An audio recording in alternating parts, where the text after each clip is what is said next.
So hush, little baby, don't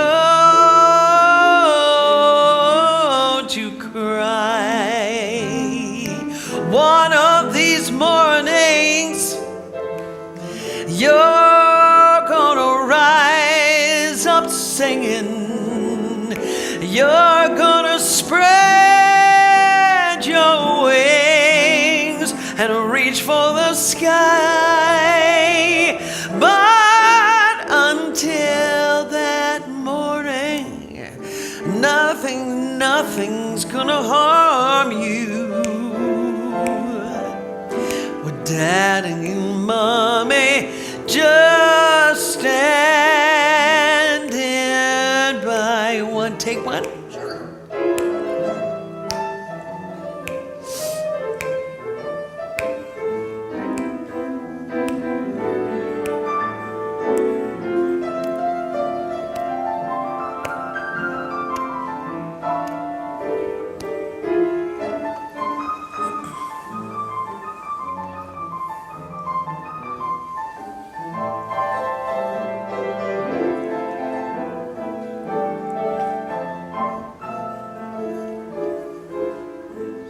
You guys know the song? Sing it. Summertime and the living is easy. Fish are jumping and the cotton's high, and the cotton is high. Your daddy's rich. Your daddy's rich. Your mama's good looking. And your mama's good looking. Hush, little baby. So hush, little baby, don't you cry. One of these mornings you're gonna rise up singing. One of these mornings you're gonna rise up singing. You're gonna spread your wings. You're gonna spread your wings and take to the sky. You do know it. Until that morning, nothing's gonna harm you. Nothing's gonna harm you. With Daddy and Mommy standing by. Standing by. Standing,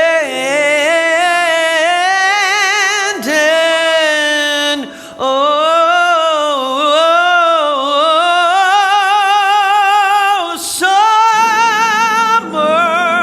summertime, oh.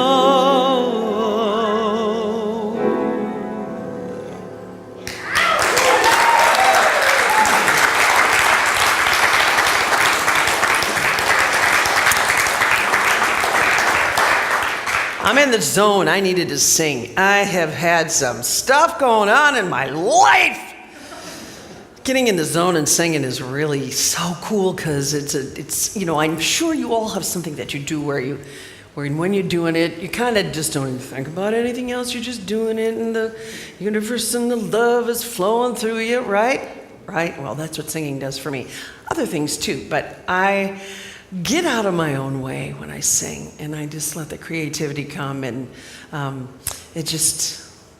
it really helps my mood. It's my therapist, shall I say. There was a long time when I needed a therapist. All I did was sing things like, I believe the children are the future. Teach them, remember that song? Because the greatest love of all is happening to me.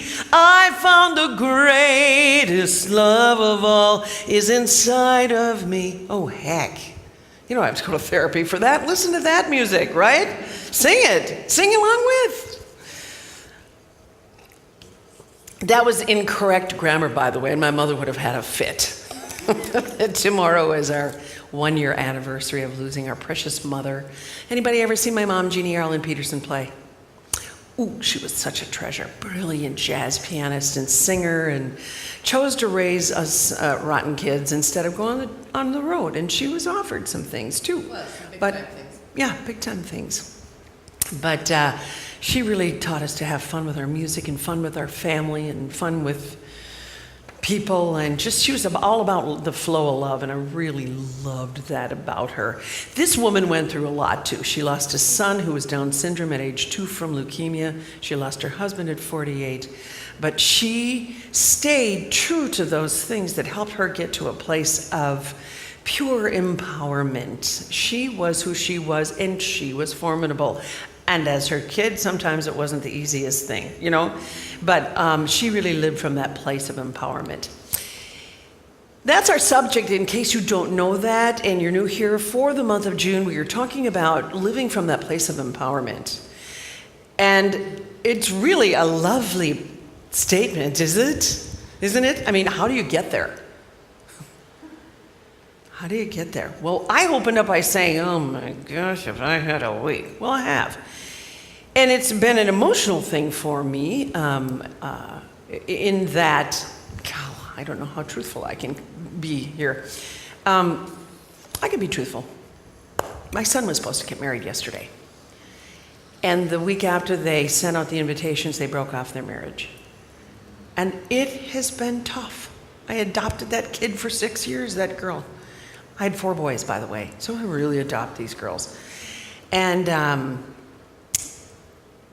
it was to scoop up my boy and to try to give him the wisdom of the ages, which is when you get older, you get a lot of wisdom because you've had life situations that have caught up with you, and you have choices. You can either really go and stay with that dark place, or eventually it gets so sickening you just choose the light. And I talk about that a lot.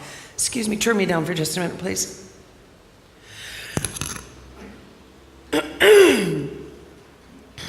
Okay, thank you. Anyway, and so I thought to myself as I was talking to people that I love, I had another close family member lose a job that she's really good at. And it was an acquisition situation, and of all the people that she didn't end up being kept. My son, who was supposed to get married, just lost one of his jobs too. So it's like there is always this turmoil in your life. And it gave me really a great opportunity, not for my niece as much as for my son this week, to draw on the things that I have learned when I have gone through the depths of despair. I can safely tell you that I have had the dark night of the soul a couple times in my life. Anybody know that expression? Nothing makes sense. Everything is dismal. It hurts. You're carrying around all of these boulders of weight. And it's a really difficult time in your life. Nothing makes sense. I know at some point I was even driving my car home from work going, what do you want from me? You know, crying. And it's those times that you never think you're going to get out of, that you get out of. As a matter of fact, a lot of times in those times people say, I feel like dying, you know? And really, who hasn't thought that thought? Come on. I remember in my late 20s, I was getting divorced with 2 toddlers. I thought that thought, let me tell you. I didn't do anything about it, but it was there. I think it's a part of our shadow, alter ego. Anybody who's done work like that. And the thing that I want to say is that I had an opportunity to talk about what does that mean, dying? I feel like dying. Well, anytime you get attached to a situation in your life and you are feeling comfortable with it, whether it's a job or it's a relationship or a house that you can't hang on to anymore, whatever the scenario is, you have to get to a place where you recognize, I mean, you'll have no choice. Especially if it's what thrusts you into your spiritual soul food, picking up books, listening to seminars. I did a lot of book on CD in my car, driving around, getting empowered. This is a recognition about parts of ourself that are dying off, not that we are going to die. When it happens that you lose a relationship, a job, something, a person in your life through death, you name it. You can touch on whatever it is for you. You go through a difficult time and you wonder how you're going to get through it. Well, those are the times that you get the building blocks for life. And as you get older, they're always there, even though sometimes they kind of move to the left and you're like, okay, I'm treading water, don't know where I'm going. You eventually can draw on those building blocks the older you get. And in that time frame, you can turn around and give your wisdom to somebody else. Your children, the people you love, you can be there to help them. So anyway, it is a recognition of not dying. It's a recognition of that part of ourselves that dies as you lose that experience. Okay, Carl Jung very much so talks about this. The dying off of, it isn't, you aren't who you are because of that job or because of that person or that kind of a scenario. And as a matter of fact, you've really honed a great skill by loving that person, by learning in that job, and you take that with you. It's already there inside of you. It is part of your gifts, all right? And you bring it into the next scenario. So it's just the situations that die off. And it's okay to save that. It isn't about, oh my God, I gotta call a crisis line. Well, yeah, you're in crisis and you might feel that way, but the truth is unravel it, that's what it means. And you get to that place where that element of who you are, the essence of who you are, you can take that into the next situation. If you're in a negative scenario and it doesn't work out for you, and you can stay in that depressed place and you can just kind of wallow in it until you're ready to not wallow there. You have to feel your emotions. I'm not saying don't feel them. You have to in order to move through it. But you have this opportunity to move to the light by continuing to choose healthy people, these things that are going to help move you forward. I think that the phrase that comes to mind when you are feeling a sense of loss is, were you spared? Were you spared something? And I think for me, I realized that some things that haven't worked out in my life, when I look back, I can see how, let's say, just tumultuous that scenario would have been for me, and I recognize I was spared. And so what it does is it pulls you away from that place where you're spared from into a place of recognition of, okay, now my world is opened up. What can I do? What is there for me to do? Anyone who's seen me talk, I always talk about living your gift and identifying with your gifts and getting there and talk about it and learn and see what you can do to hone your gifts. It's a wonderful time for people. And what happens is the more you learn and the more you recognize your own self-worth in your scenarios, the more you become empowered. I had another situation where a girlfriend of mine who has had a very, very, very, very, very, very long marriage, a handful of years ago found that her husband of very, very, very, very, very many years had a girlfriend for 20 years. Wow. It wrecked her. It just wrecked her. But this girl hung in there. And they have 2 kids. She's really, really seen a lot, challenges, and she's beautiful. And I was talking to her about the 5-element theory in regard to your emotional body, but I won't get into that in this talk. But it's your child, your teenager, your mom, your warrior, and your alchemist. And the alchemist is the one who puts that sword in the ground, the stake in the ground. You hold fast with what it is you believe in. She believed in her family. She held that family together.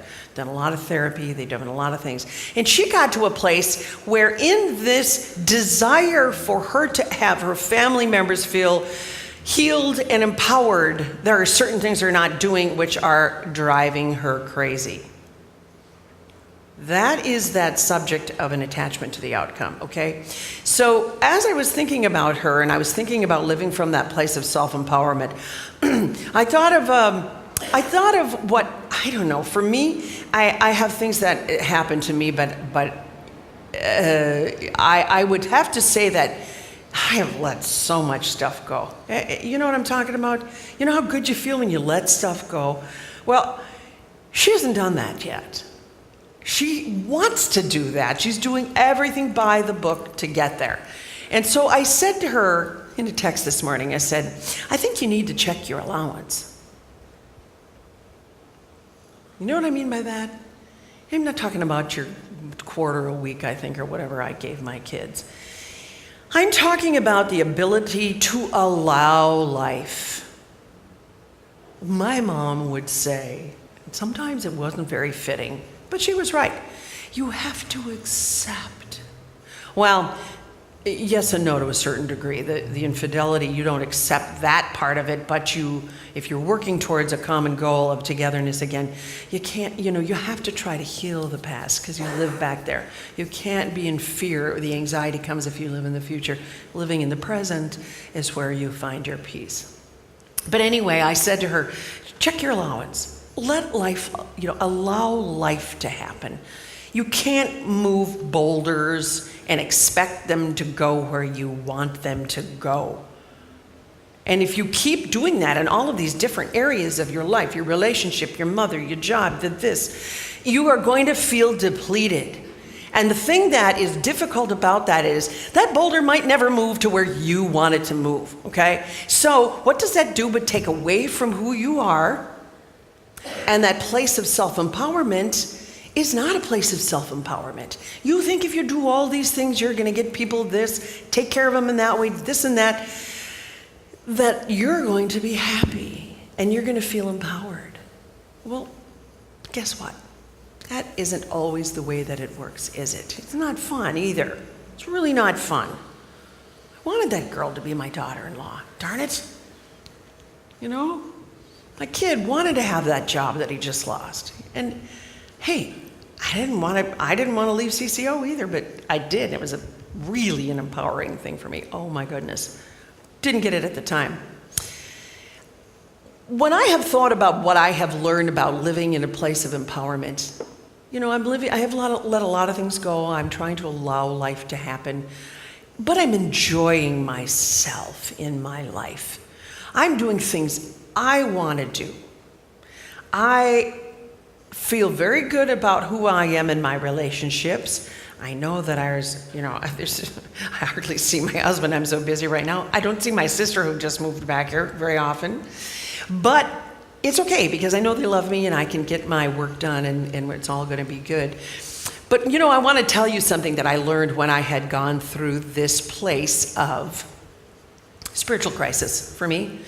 And it was about a decade ago, where I would drive my car home from work and go, what do you want from me?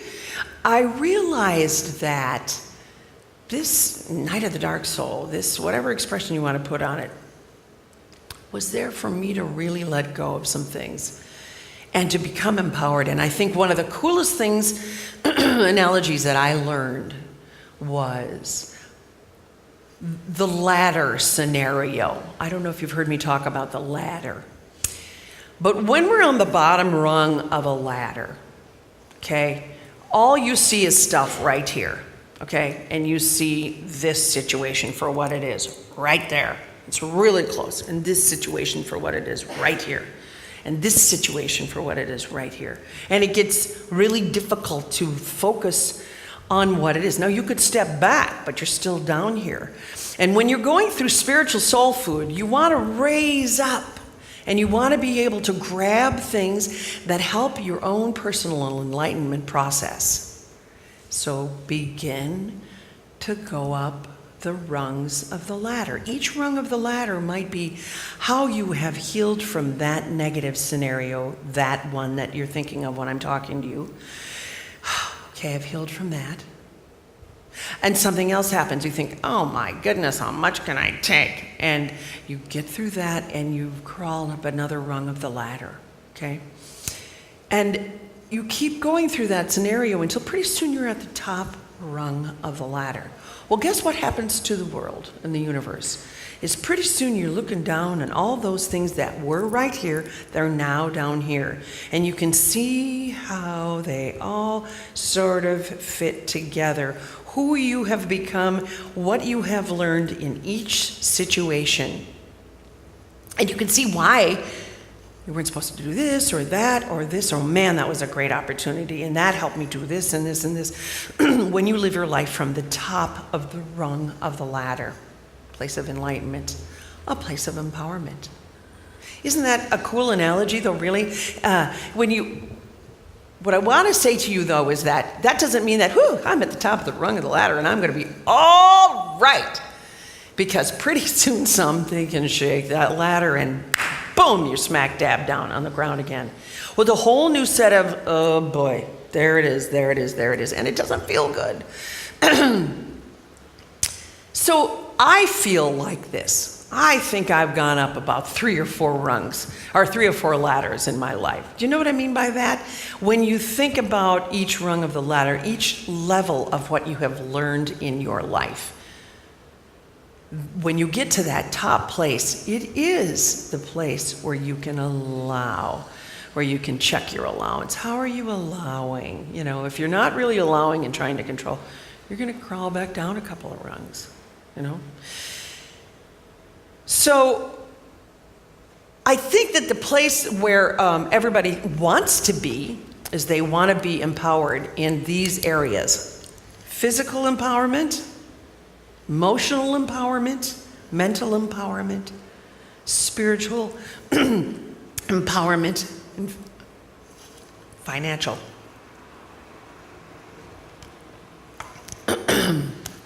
And there's a lot of ways to go about that. Let me just riff on this just as a second.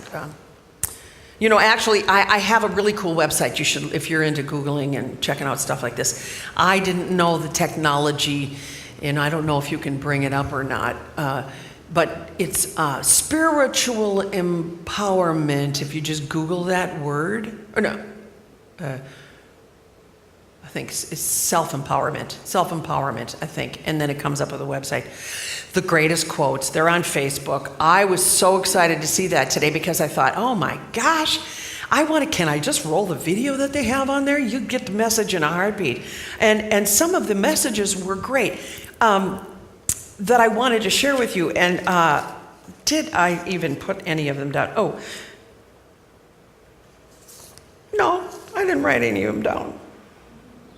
Nope. I didn't. You have to do it yourself. Go Google it yourself. I think the other thing is about the rung of the ladder. Another way to look at it is with the woman who changed my life, who was, I would say, my spiritual mother, Marion Rice. She had a church called Key to Life for many, many years.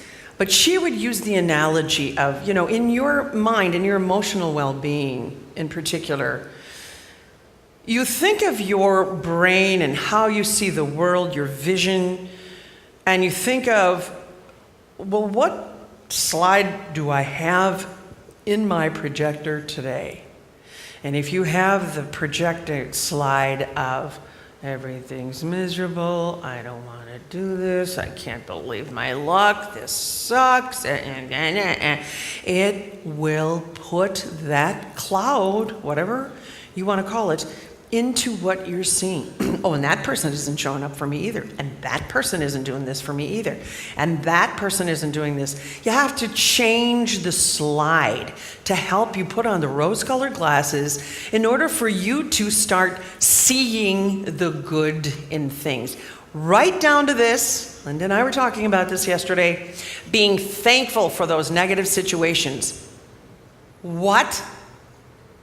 I'm supposed to thank God in a negative time? Yeah, you are, because you don't at that moment know how that's going to help you, how that's going to make you grow. I don't want to grow. I'm sick of growing. True. Sick of it. I mean, who doesn't feel that way? But you do. It happens. It does happen. And if you choose these different things that are going to help you have a different outlook on your life, you're going to really feel like pretty soon the only things you're going to recognize are very good things and good things in people. And here's a really cool thing is if you look at a person in a certain way, you jerk, the only thing you're going to see is that jerky part of that person. Instead of having maybe compassion, you can do a lot of work to get to compassion with some people. Anyway, you see them as the child they are, as the person that is going through something. It's about them. And so you can, you change your thinking and it can really change you inside. Here comes that forgiveness piece, right? You can't walk through life and you can't try to move the boulders of life and then get mad at people and say, I can't. Oh, God, you're not. Ooh. And because what have you done? You've done a lot of great work, but you haven't moved the boulders in your life. You haven't forgiven and you haven't let it go. So those are some of the reasons that we stay back from our self-empowerment. But when you're living in your self-empowerment, does anybody have any examples what it feels like to live from a place of self-empowerment? Anybody have the guts to just say something from your chair?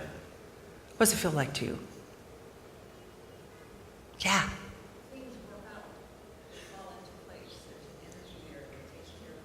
Things work out, they fall into place. There's an energy there that just seems to take care of. We're talking about belief almost too. That's you just believe that things are going to work out, and they do. It's a good way to live, really seriously, if you can grasp onto that, because you are here in a setting like this because you are wanting higher consciousness about how to live in this life and in this world. And so therefore, if you go, I know it's going to work out. I just know it's going to work out. I hate what this is right now, but I know it's going to work out. Something's going to work out.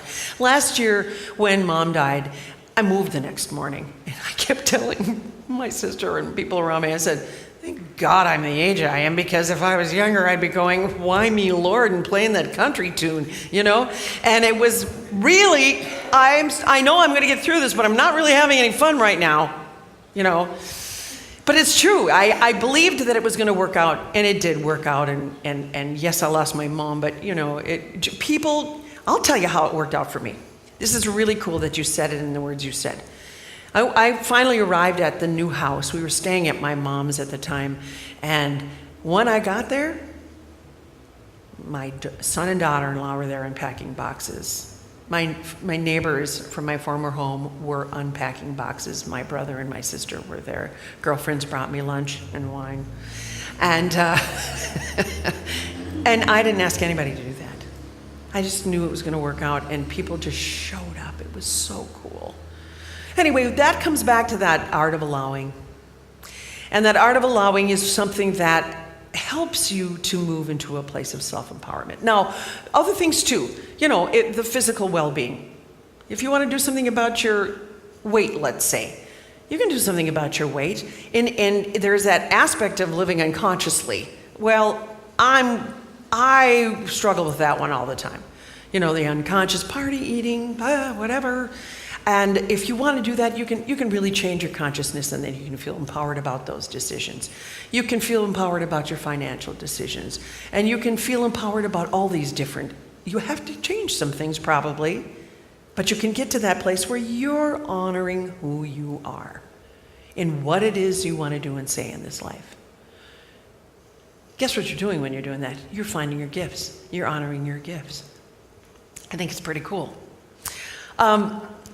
Let me see what else I have to say to you here. Too bad I didn't make the font. About 18 with bold. Anybody live there? Hello.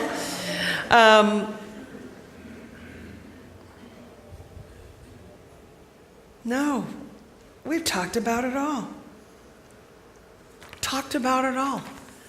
Living from a place of empowerment was really your own gift to yourself.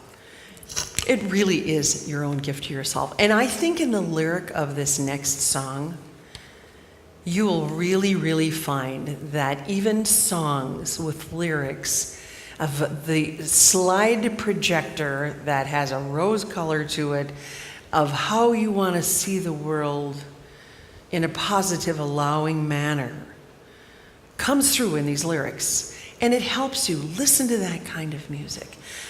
Be with people who lift you up.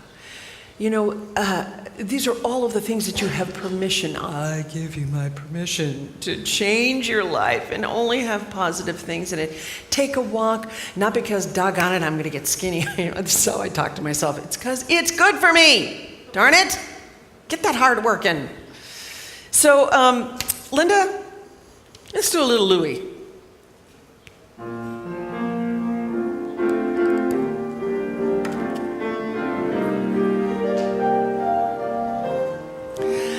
I see trees of green, red roses too. I see them bloom for me and for you. And I think to myself, your turn, what a wonderful world. Do you want to sing this next one?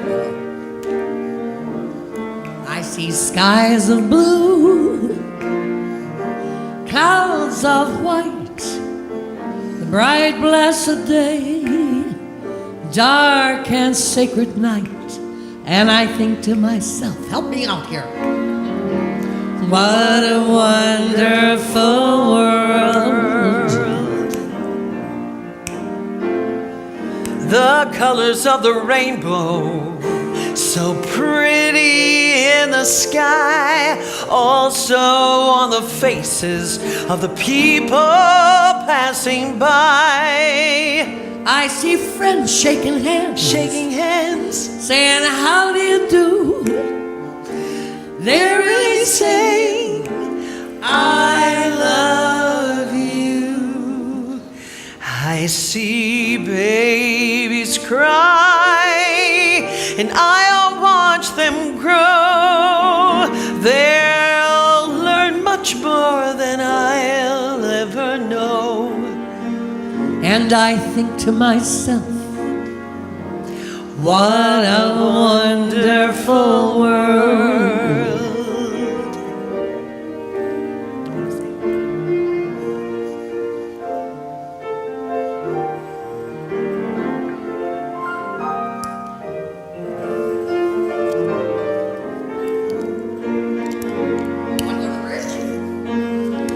Sure, you can play one more.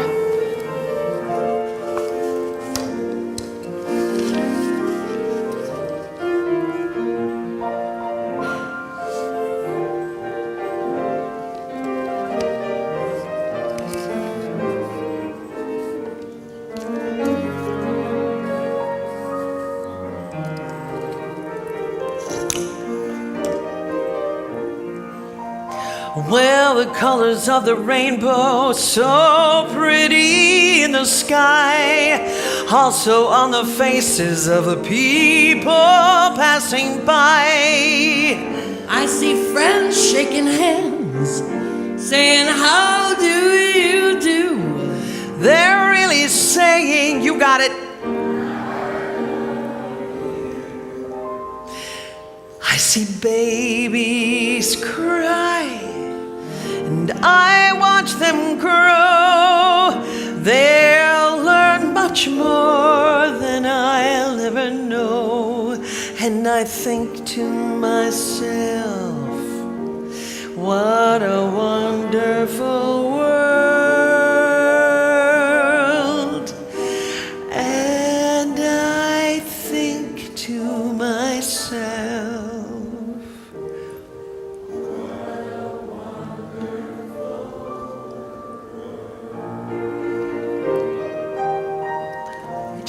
goosebumps all up and down. Thank you so much. Woo!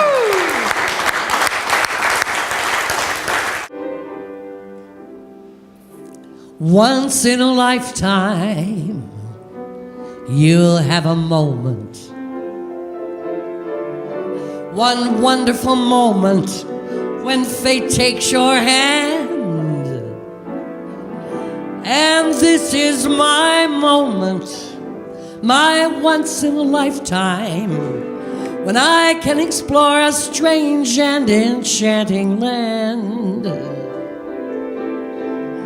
Once in a lifetime, you feel like a giant. You soar like an eagle as though you had wings.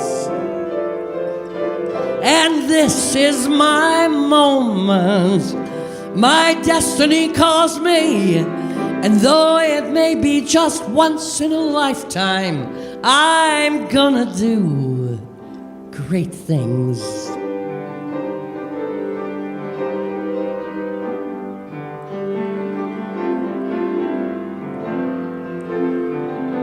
I feel like an eagle as though I had wings. And yes, this is my moment. My destiny calls me. And though this might be just once in a lifetime, I know that I'm gonna do great things. I'm gonna do great things.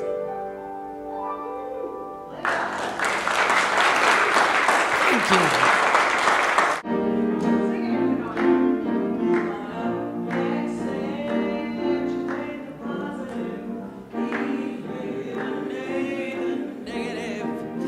Latch on to the affirmative. Don't mess with Mr. In Between. You gotta bring joy up to the maximum. Bring gloom down to the minimum. Bread joy or pandemonium's liable to walk upon the scene. To illustrate my last remark, no, I'm the whale, Jonah and the ark. What did they do when everything got so dark? They said you got to accentuate the positive, eliminate the negative. Latch on to the affirmative. Don't mess with Mr. In Between. I said, don't mess with Mr. In Between. Don't mess with Mr. In Between.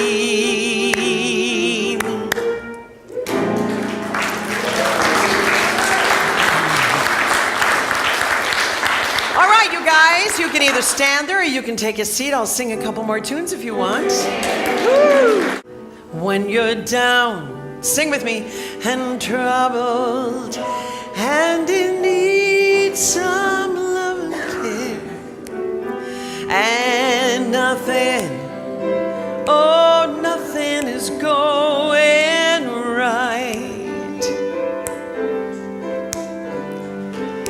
Close your eyes and think of me, and soon I will be there to brighten up even your darkest night.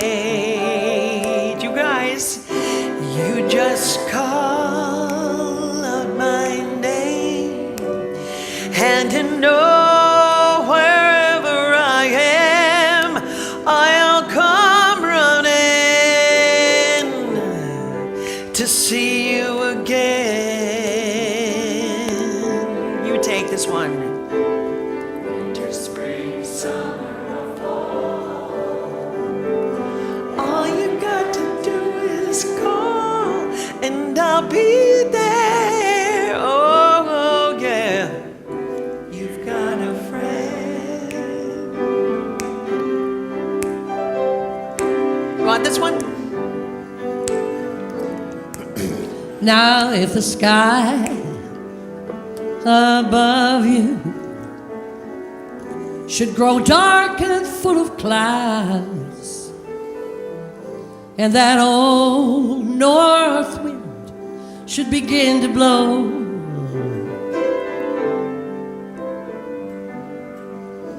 keep your head together,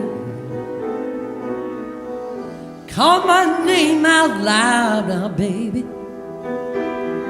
Soon I'll be knocking right at your door. You just call out my name,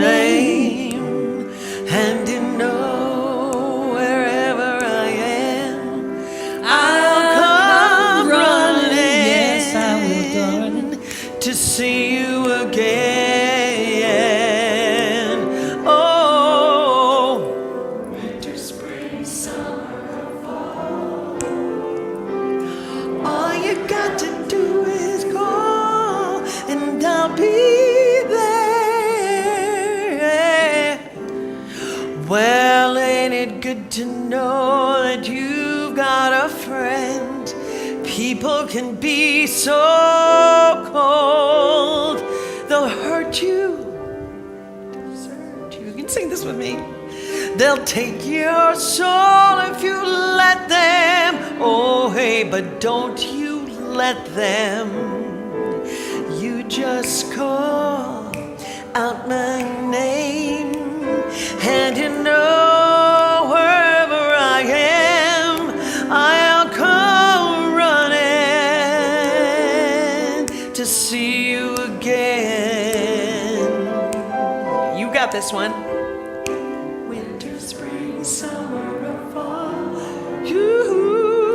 all you gotta do is call, and I'll be there. Yeah, yeah. You got a friend. Come on.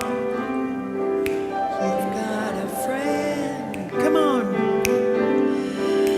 You've got a friend. I believe in my friends. You've got a friend. Sing it.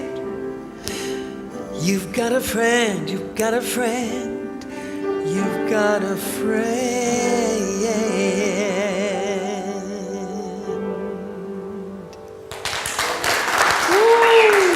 I love when you sing with me. That's so fun. Want to do put on? Put on? Oh, sure. What key are you? B flat? Mm-hmm. That's rehearsal. Gray skies are gonna clear up. Very good. Brush off the clouds and cheer up. Put on a happy face. Take off that gloomy mask of tragedy. It's not your style. You look so good that you'll be glad you decided to smile. Pick out a pleasant outlook. Stick out that noble chin. Wipe off that full of doubt look. Slap on a happy grin. And spread sunshine all over the place. Just put on a happy face.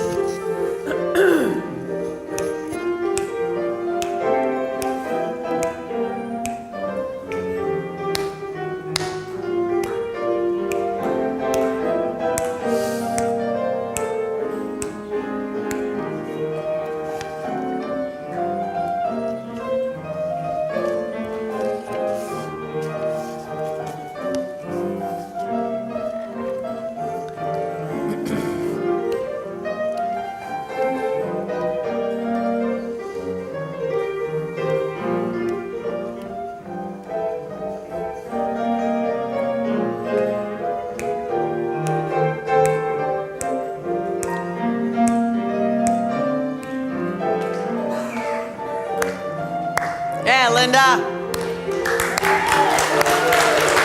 Gray skies are gonna clear up. What? Brush off those clouds and cheer up. Take off that gloomy mask of tragedy. It's not your style. You look so good that you'll be glad you decided to smile. Pick out a pleasant outlook. Stick out that noble chin. Wipe off that full of doubt look. Sing it, Ashley. And spread sunshine. Sing it all over the place. Just put on a happy. Put on a happy. Put on a happy face. Oh, yeah. Woo. Thank you, everybody. Thank you, thank you, thank you. Much love. God bless. so cool to have you here. Thank you. Yeah, Linda. Thank you, thank you, thank you, thank you, thank you, thank you. Woo! Do you want an encore? Are you serious? Okay, I don't really know very many songs. Out of tempo the first time, key is C, clear. Okay.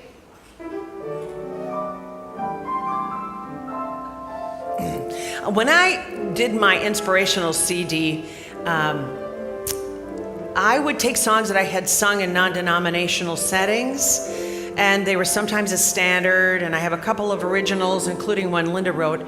But I love this song, and I know you've probably heard this a lot in a setting like this, but when you slow it down, there's this line in the middle of it that you're gonna love, because you're gonna actually know what it's saying, okay? On a clear day. Did you hear that? Clear day out there. Yeah, no, it's not. It's not clear. Anyway, you might get the message. Rise and look around you from the top of the rung of the ladder, and you'll see just who you are. On a clear day, how it will astound you that this glow of your being outshines every star. That line. Isn't that great? You will feel part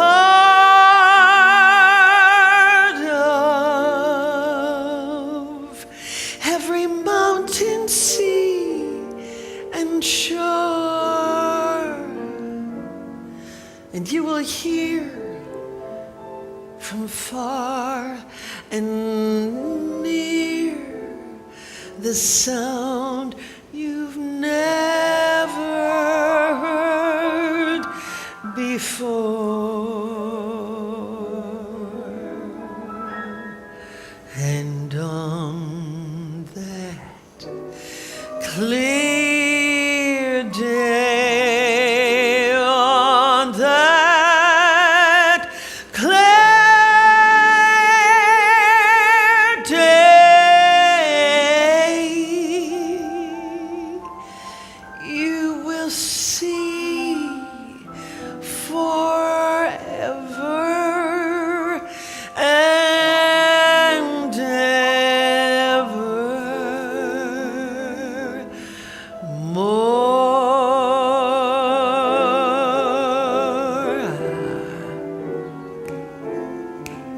On a clear day, rise and look around you.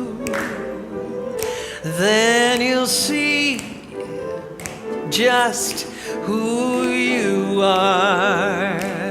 Oh, on a clear day, how it will astound you that the glow of your being outshines every star you'll feel part of. Every mountain, sea, and shore, you will hear from far and near these sounds that you never heard before. And on that clear day, on that clear day, you will see forever and ever and evermore.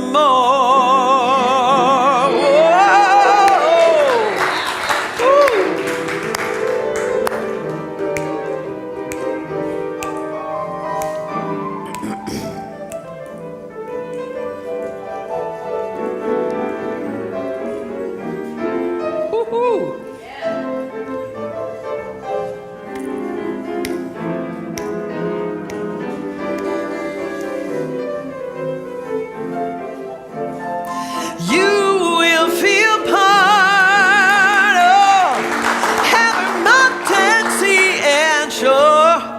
You will hear from far and near the sound that you never heard before. And on that clear day, on that clear day, you will see forever and ever and ever